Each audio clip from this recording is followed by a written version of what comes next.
Hi, friends, and welcome back to Between the Lines. I'm your host, Jeanette Huffman, author of Finding Bonnie, a personal memoir, and I'm here to introduce you to another absolutely amazing author that I met recently on a trip to Michigan when I went to the hometown that I grew up in and did a book reading there, and he showed up there, and we hit it off really quick, I felt like. I am thrilled to welcome author Rich Kopacz. He is the author of Daughter of God, book one. See, we both have one. I actually have a signed copy, which was super cool. Not everybody gets that. Do you normally say book one when you're... Uh, Jeanette, thank you for having me. This is wonderful. It's good to see you again. I do probably not say book one. I'm not really used to that. My publisher split my original manuscript in half. So book one was released last winter, and the next book will be released this upcoming winter. Book two, which is, for me, just the other half of my original story, which is about the orphan. It is available on Amazon right now as we speak. So give it a look, check it out. It's completely worth your time. This was truly an amazing story. I really enjoyed it. Thank you. Today, we get to figure out where this story all began. Welcome to the show again. I'm excited to have you here. Let's dive right in. Daughter of Gods is such an evocative title. What inspired you to write this story? Several things. It is a historical fiction about Esther from the Old Testament, which I feel is a remarkable story and also overlooked. I know a lot of people, since I've written this book, I know a lot of people who have read it and are familiar, but most people that I run into are not familiar with it. And that's a shame. Part of what I wanted to do was to bring it to light, to bring out a character and a story which is just amazing. So there is a big part of bringing this story out, even though it's got my own creative fiction interwoven into it, that I want people to be interested in the stories from the Old Testament. Esther is just one that's overlooked. There's a whole bunch of others that just are amazing stories. And also, I felt that the representation that Esther was getting, and I do see a lot of historical fictions about Esther when I look for them, they are romances, that they portray Esther as a love story, which is fine. I don't want to disparage anybody's creative art, but I do feel that you can get a lot out of what God was trying to work with when you realize it's not a love story. It's a story about faith and courage from this little girl, this orphan girl who ended up being queen, and then had to step up in a big moment to save all of her people. And I didn't want that to be lost in a lot of these interpretations that I saw out there. Was there a specific moment that sparked the idea for this? In my own personal life, I did marry. I was a bachelor till about 34 years old, which is a long time and a good amount of time to get set in your ways as a bachelor. And when I married my wife, she had a 4-year-old little girl. So familiar with the story of Esther and Mordecai, her cousin, her bachelor cousin who took her in as his daughter, I felt a connection. I felt that there was something there that I could draw from my own experiences, my own failures, my own successes, my own growth in raising my daughter.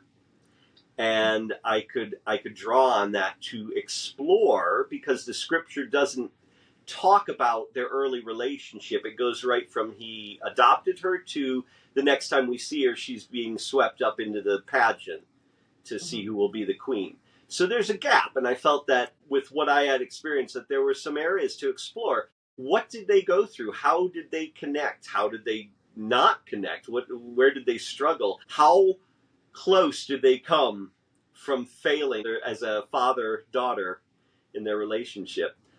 I really liked that, and it was easier to write, as you would know, when you draw from your personal experiences and bring those things in.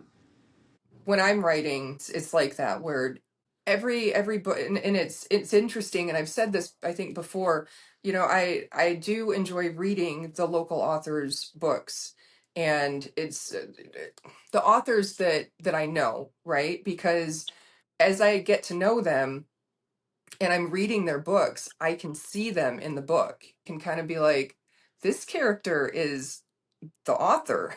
It brings you in a little bit more. It makes you feel closer to what you're reading. Yeah, So both I read your Abigail, and you've read This Daughter of God, and both of us have written where there's a lot of characters, and I think that you would agree. Like a lot of characters will carry a characteristic of ourselves, one facet of who we are, and sort of carry that in our storyline. what drew you to the themes of abandonment, identity, and faith that run through the book? Well, I I didn't know how much faith I needed until I got married. That is not a settling down process. That is a challenge. So it'll be 21 years this October. Are very, very happy together, and it's not without effort and faith and dependency on the good Lord. So there were things that I knew, like, wow, when Esther and Mordecai are up against it in the climactic moments of their story in Scripture, what did they draw from? What did they draw from to get them to the point where they were like, we know exactly what we have to do. We know exactly how to, like what choices we have to make. It's just we'll take the faith and the courage to do it. Something would have happened in their lives to build upon. And I was really convicted about that. So I wanted to write a storyline that was similar to what I had gone through, what I had struggled with, and where I had found victory and confidence. At the same time, I didn't want to lose anybody by just making it about. I still wanted a compelling, a good story, an adventure story, a story of bonding and villains and chases and cliffhangers and sword fights, and I felt that I could do that. I felt that was my wheelhouse, and that I would be capable of bringing in my personal experiences and still have all that. There is a scene where Hadassah, that's how we meet Esther, she's known as Hadassah, she has built a garden because her mother taught her to do that. So at this place that she's at, while she's waiting for somebody to take care of her, she has built a garden that she has worked, and it's sort of an homage to her mother. And at some point it is trampled and destroyed by the rest of the kids living there. Not out of malice, as she finds, but simply they're just running around being kids. They're just as lost and unattended as she is, and they're just looking to find their way, same as she. And they just saw something fun and didn't really realize, what they were doing was so destructive and so personal for her. When I was in my 20s, I was living in an apartment and came home, and it had been ransacked by the children of the apartment complex. Oh. And what I found was the same thing. It wasn't out of malice. It wasn't out of a personal attack on me. They had convinced themselves that this was an empty apartment with stuff in it that was just up for grabs. And I had decided that the best thing would have them, in order for them to take accountability, they would come and clean up and clean the apartment and bring the stuff back. But I at the same time, I dreaded it because I thought, I'm going to have them unsupervised. I'm not going to be able to watch them. They'll probably leave with more stuff than they took the first time. Mm-hmm. And I couldn't have been more wrong. They were so starved for attention and so starved for an adult guidance that they just kept coming up to me and saying, did I do this right? Is this how you want it? What else can I do? How about if I do this? How about if I do this? And to the point where they were bringing friends over who also wanted to just join in this huge cleanup effort, just to have something to do, just to have some interaction with an adult. And it was sweet and heartbreaking and kind of life-changing. And I'll never forget like how I felt in that moment about it.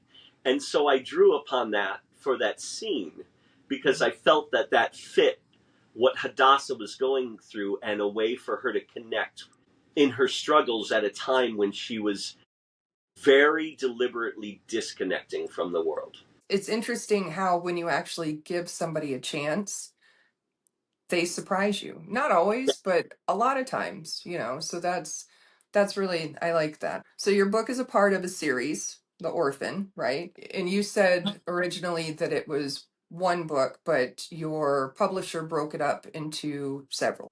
So I had intended it for a trilogy, as the original scripture has Hadassah getting into the beauty pageant and then becoming queen. And I thought, well, the first book would be about her as a young girl meeting Mordecai and how they end up together eventually.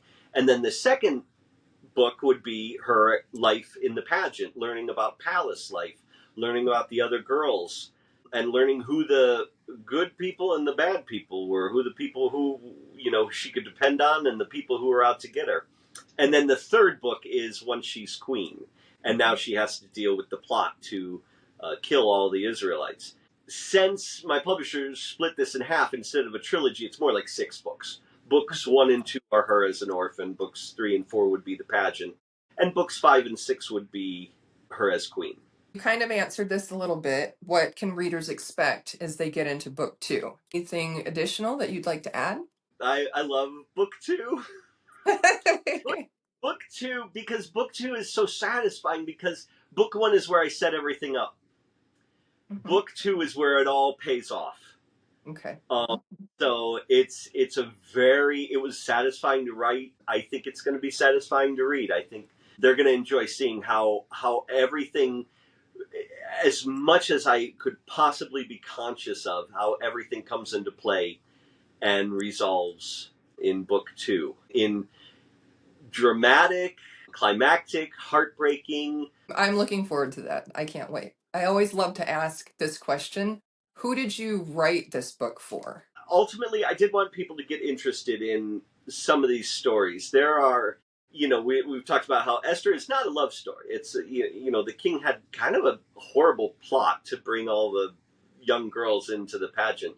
Ruth from the Old Testament is an amazing love story. That doesn't get a lot of attention. There is, everybody knows about like David and Goliath, and even David and Bathsheba, but there is a really interesting story, David and Nabal and Abigail, which is a great story. There's a great story about a talking donkey in the Old Testament. I mean, there's just a lot that people can find in there. It's not always as heavy as God telling you what to do, like what people think it's going to be. It's really a love story between God and his people, and there is a lot of wonderful characters and amazing narratives. And so a big part of this was to bring forth in as compelling a way as I could these characters that I wanted people to be like, are these characters, can I find these in the Bible? Are these really characters that, like, how much of this is his historical fiction and how much of this is actual history? And I wanted people to be interested in that. At the same time, I just love telling a good story. So let's talk about craft. What is your writing routine like? Do you do it all at once, or do you kind of break it up, and as you have ideas, you do it that way? I have a system where I start with index cards. And I know, like for this, right, I know that I have to follow the scripture. So I know what's going to happen to the historical characters. I've created a bunch of side characters that who knows what will happen to them. But since the plot line is basically there, and I have to more or less stick to that, that's set up for me. So my index cards are the scenes I write, the scenes that I want in there that I feel will carry the dramatic irony, the narrative, the pivotal moments. Once I have all of them, I put them in the order they need to be in. I make sure that whatever scenes I have the stuff that leads up to them. I don't start writing until I have everything out from beginning to end. Because what I want to do is when I start, and I'll write mostly in chronological order, sometimes I'll jump ahead, but mostly in chronological order, I want to write in all the things that need to be in there that pay off later. Okay. So all the foreshadowing or just all the nuances of character arc, everything that has to be set up so that the payoff is much more impactful. That being said, I love to develop my characters to the point, and I heard Billy say this too. You develop Mhm. your characters to a point where they don't always obey what they're supposed to do in whatever scene you've got. And Mhm. sometimes I've had to fight with my own characters to kind of get them like I understand I developed them to a point where now I'm like they're not going to do this in this scene like I want them to because that doesn't follow their character. So I will have to alter the scene to motivate them properly to get them where I want them to go. And so sometimes it's a struggle. But I do feel like a fully developed character is by and large easier to write because they're just doing what they're going to do. And Mhm. I'm just sort of a witness and a recorder of it. And Mhm. that's easier than trying to come up with everything on what I would feel on my own. I kind of feel like my characters can kind of take over and I'm just writing what they're doing. I get that. That makes sense. So we are both on Amazon, and I don't know if you have any YouTubes or Spotify's or anything like that. How's the response been as far as are you getting comments and if you have, what's the most memorable comment that you've gotten so far? I know people have told me they like it and they have written some really nice stuff about it. They do like the characters. They do like that it is, in spite of it being very action heavy and very dramatic in almost a melodramatic way, it is character driven. Mhm. And so I have gotten a lot of compliments on that. I've gotten a lot of compliments on that there are a lot of unforeseen twists and turns. Yes, Which I enjoy I that. like. I put a lot of work into making twists and turns. I'm not out here to fool my audience. If they can see what's coming ahead of time, more power to them. I think I lay out some groundwork where that's possible to do. But Mhm. at the same time, I do like to present them with stuff that I don't think is the normal thing that's going to happen in any given situation and kind of keep the reader on their toes. I think that most authors, that's how we all start out. My reviews are after, I ask if you like it, post a review. The review that I posted for your book, I just thought it was awesome. That's true. That's So true. But there's it was my idea to do the book swap.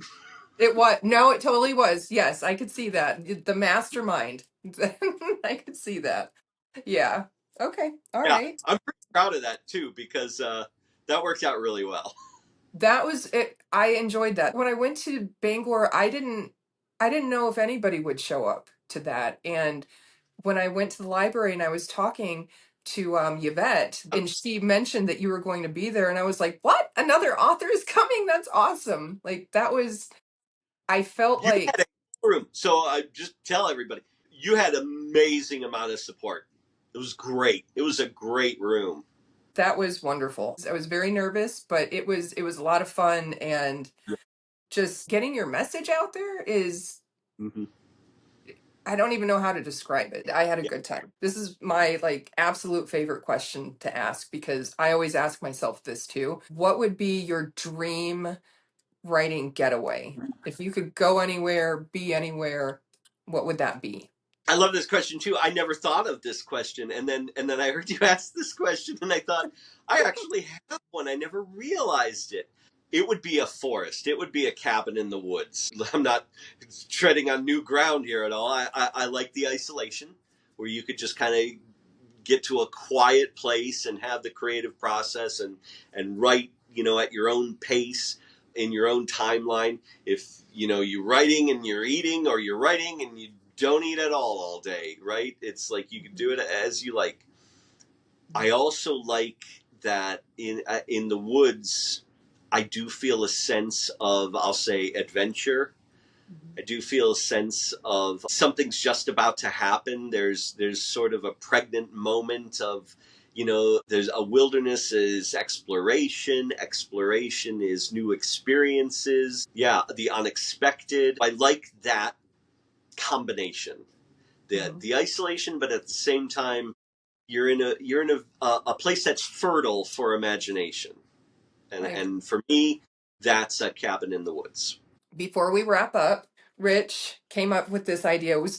I love it. It's really cool. It kind of shows your personality a little bit, and I like that a lot. Oh, I love this. And you say I Oh, stole it from a humanities class in high school, and I still remember it because I thought, well, this is such a cool idea. definitely, it was. I printed them out, and I'm going to hold it up so that everybody, all the readers, can see what we're talking about here. So let me just show it for a little bit. All right. So if they want to give a quick read through, then they can.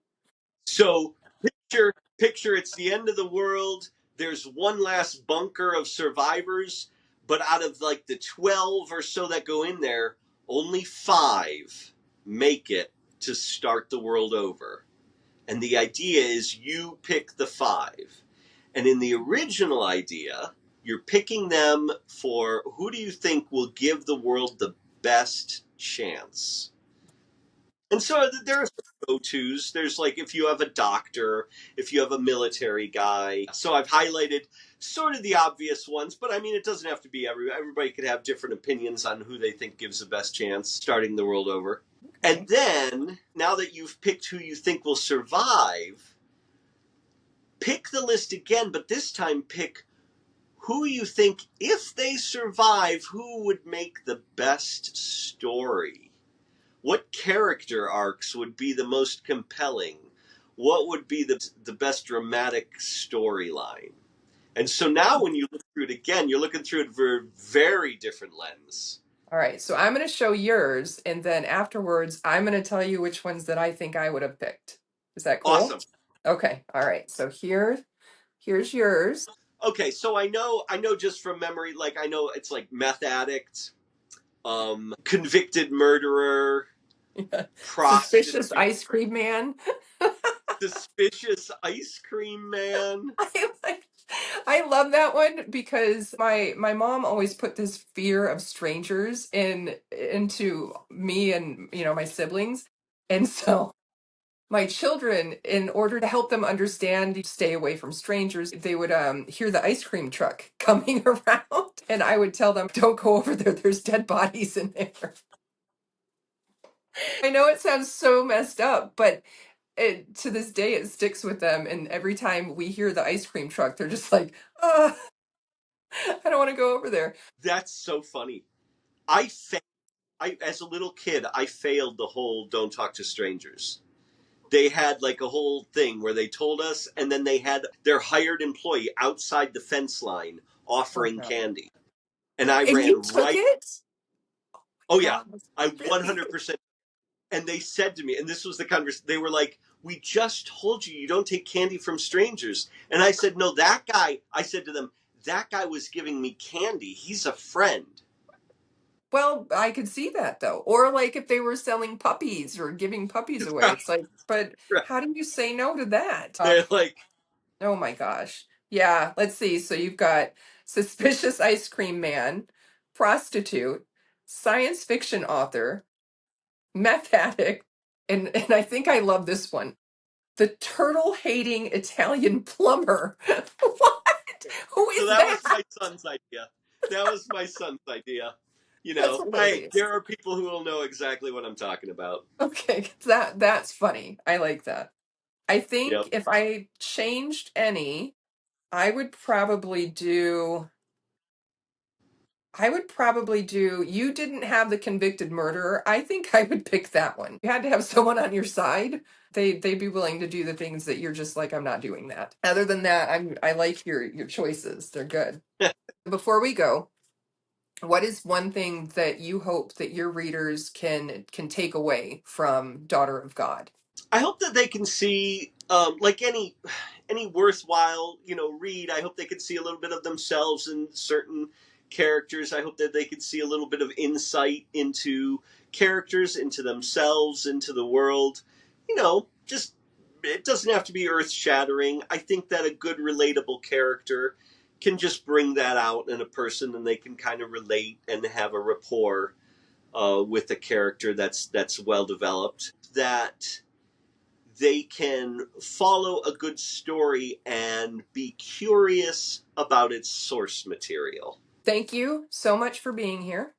I really appreciate your time. I appreciate Thank you you. working with me to get this, out there. This is only the second one that I've ever done. I appreciate all the time that you've taken with me. I appreciate the input that you gave me on Abigail. I really did appreciate that because you were the first one to really dig in and to say, this would be great, or this didn't really make a lot of sense here. So it was very eye-opening and enlightening for me to be able to take a step back and look at it again. I work as a environmental management supervisor. I know those things. As an author, this stuff just kind of falls out of my head. I do a lot of the research because I don't know what Egypt was like in the 11th century, but there's just the ins and outs of everything, the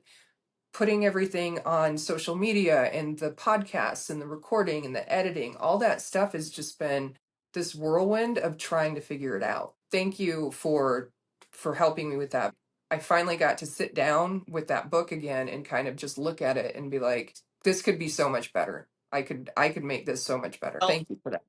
it's always an honor when a writer, an artist, like shares their work in such a transparent and vulnerable way, and I don't take that for granted. I totally get and understand that. So that is an honor for me, for us to have those conversations and just talk about writing, talk about creative process, talk about story arcs, character arcs. That's my passion. That's your passion. Let's never stop doing that. I agree. What would you think about? So I talked to my cousin Billy, and he doesn't live in Michigan, but I was thinking, so I go home every year to see my mom, and I really want to go back to the library. And I thought, what if we got all the local authors together there? Would you be willing to do that, to figure out how we could make that happen? Yeah, yeah. I would. You include me in, and I'll do what I can. It's good for all of us. Why not? I think it'd be a lot of fun. For our listeners, you can find Daughter of God on Amazon. Anywhere else? You said the Hartford Library, right? So you can borrow it from the Hartford Library right now.